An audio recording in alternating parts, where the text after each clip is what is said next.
গরুর খামারকে লস থেকে বাঁচাতে এই ভ্যাকসিনটা সরবরাহ করতে হবে। গত বছর এই ভ্যাকসিনটা করতে আমি মাত্র 10 দিন দেরি করেছিলাম। 10 দিনের জন্য আমার খামারে প্রায় 2.5 থেকে 3 লক্ষ টাকা লস হয়েছে। যেই খামারি ভাইদেরা কুরবানি ঈদের আগে আমার খামারের ভিডিওগুলো দেখেছেন, নিশ্চয়ই আপনারা জানেন আমি কতটা ক্ষতির সম্মুখীন হয়েছি।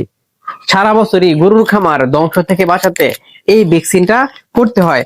বিশেষ করে কুরবানি ঈদের আগে খুবই খুবই গুরুত্বপূর্ণ, কারণ কুরবানি ঈদের আগে মারাত্মক এই ভাইরাস রোগটি গরুতে হয়ে থাকে। আর যে কোনো ভ্যাকসিন করতে হইলে নতুন সিরিঞ্জ ব্যবহার করতে হয়। এখানে যে ভ্যাকসিনের ভাওয়েলটা আমি নিচ্ছি, সেই ভ্যাকসিন দিয়ে 5টা গরুকে ভ্যাকসিন করা যাবে। যে খামারি ভাইদেরা নতুন আমার ভিডিও দেখতেছেন, আপনারা হয়তো গত বছরের আমার ভিডিও দেখেন নাই, তাই আপনারা হয়তো এই বিষয়ে অবগত না।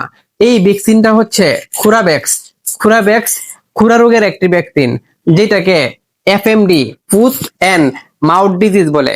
গত বছর কুরবানি ঈদের আগে এই রোগে আক্রান্ত হয়ে আমার খামারের সব কয়টা গরুই ক্ষতিগ্রস্ত হয়েছিল। প্রায় 2.5 থেকে 3 লক্ষ টাকা আমার খামারে ক্ষতি হয়েছে। এই খুরাভ্যাক্স কিংবা খুরা রোগের ইনজেকশন দিতে হয় গভীর মাংসপেশিতে 2 মিলি করে। আমি আমাদের দয়াকে দিয়ে শুরু করতেছি। দয়া দাঁড়াও দাঁড়াও। গরুর পিছনের এই অংশতে গভীর মাংসপেশি থাকে, আর এইখানেই পুশ করে দিলাম 2 মিলি ইনজেকশন। আমাদের এই দয়ার মা এফএমডি তে আক্রান্ত ছিল, তাই দয়াকে বাঁচানো খুবই মুশকিল ছিল। আল্লাহর রহমতে, আল্লাহর দয়ায় কেবলমাত্র দয়া বেঁচে আছে। দয়ার মা এক ফুটাও দুধ দিয়েছিল না এফএমডি তে আক্রান্ত হওয়ার পরে। এফএমডি তে আক্রান্ত হলে গরুর প্রজনন ক্ষমতা কমে যায়, অনেক সময় বাচ্চা মরে যায়। 100টি গরুর মধ্যে 100টি গরুরই দুধ উৎপাদন কমে যায়।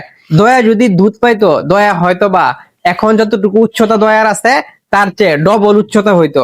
দয়ার মাকে দেখাচ্ছি, দয়ার মাও এখন প্রেগনেন্ট। দয়ার মা মাসখানিকের মধ্যে বাচ্চা প্রসব করবে। এই ভ্যাকসিনটি গর্ভবতী প্রাণীকেও দেওয়া যায়। গর্ভবতী পশুরও সুরক্ষা হয়ে গেল, এবং পেটের ভিতরে যে বাচ্চা থাকলো সেই বাচ্চারও সুরক্ষা হয়ে গেল। সেই বাচ্চা জন্মের পরে এফএমডি হওয়ার সম্ভাবনা একদম নাই বললেই চলে। পিছনে রানের মাংসে দিয়ে দিচ্ছি। এই যে পুশ করে দিলাম, অলরেডি 2টা গরুকে পুশ করা হয়ে গেছে। যেহেতু খুরা রোগে ছোট বাছুরের মৃত্যু ঝুঁকি সর্বোচ্চ থাকে, তাই গর্ভবতী প্রাণীকেই ভ্যাকসিন দেওয়া সবচেয়ে বেশি উত্তম। কেননা 2 মাসের মধ্যে ছোট বাছুরকে ভ্যাকসিন করা যায় না। আমাদের পুচ্চুকে ভ্যাকসিন করে দিব, পুচ্চুর বয়স প্রায় 2 মাস হয়ে গেছে।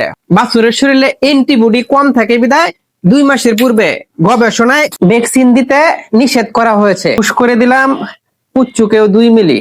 বাছুর বলে তাকে আবার কম করা যাবে না, কারণ ভ্যাকসিনের নিয়ম হচ্ছে বড় গরু হোক আর ছোট গরু হোক ডোজ সমান। গরু 5 লাখ টাকা হইলেও 2 মিলি, গরু যদি 10,000 টাকার হয় তাহলেও 2 মিলি দিতে হবে। এখন ভ্যাকসিন করে দিব আমাদের যে ষাঁড় গরুটা আছে, সেই ষাঁড় গরুকে। আমাদের এই ষাঁড় গরুটা কুরবানি ঈদে বিক্রি করে দিব। কুরবানি ঈদের বাকি প্রায় 1 মাস, এরপরেও তাকে ভ্যাকসিন করে দিব। কেন করে দিব? এই 1 মাসের মধ্যে যদি বিপদ হয়ে যায় তাহলে তো বিশাল ক্ষতির সম্মুখীন হব। তাই এখনই পুশ করে দিচ্ছি। এই যে পুশ করে দিলাম আরামসে। আমাদের খামারের না, কিনা গরু, সে অত্যন্ত পাজি ছিল, তাকে এত আরামসে দিয়ে দিব এটা ভাবতে পারি নাই। আলহামদুলিল্লাহ। আমাদের এই যে গাভীটা আছে পুচ্চুর মা, তাকেও ভ্যাকসিন করার দরকার ছিল, কিন্তু পুচ্চুর মাকে করব না। পুচ্চুর মাকেও এই কুরবানি ঈদে বিক্রি করে দিব। আশা করেছিলাম এই গাভীটা 4 থেকে 5 লিটার দুধ দিবে।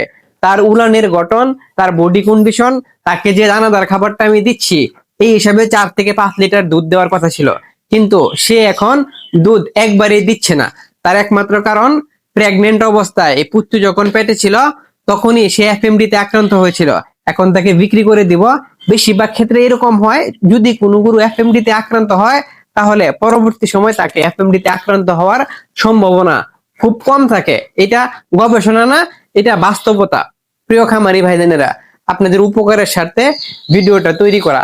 কারণ কুরবানি ঈদের আগে এক জায়গার গরু আরেক জায়গায়, আরেক জায়গার গরু আরেক জায়গায় প্রচুর পরিমাণে গরুর চলাফেরা হয়। সেই ক্ষেত্রে এফএমডি রোগের আক্রমণটা এই সময়ে খুবই বেশি হয়। তাই নিজের খামারকে সুরক্ষিত করতে অবশ্যই এখনই আপনার গরুগুলাকে খুরা রোগের ভ্যাকসিন করে ফেলেন। আমি যে ভ্যাকসিনটা পুশ করেছি সেই ভ্যাকসিনটার নাম হলো খুরাভ্যাক্স। ইনসেপ্টা কোম্পানি এই খুরাভ্যাক্স ভ্যাকসিনটা সরবরাহ করে থাকে। আপনাদের গরু পালন খামার জীবন সুন্দর হোক সেই দোয়া রেখে আজকের জন্য এই পর্যন্তই। ভালো থাকবেন, সুস্থ থাকবেন। আসসালামু আলাইকুম ওয়া রাহমাতুল্লাহি ওয়া বারাকাতুহু।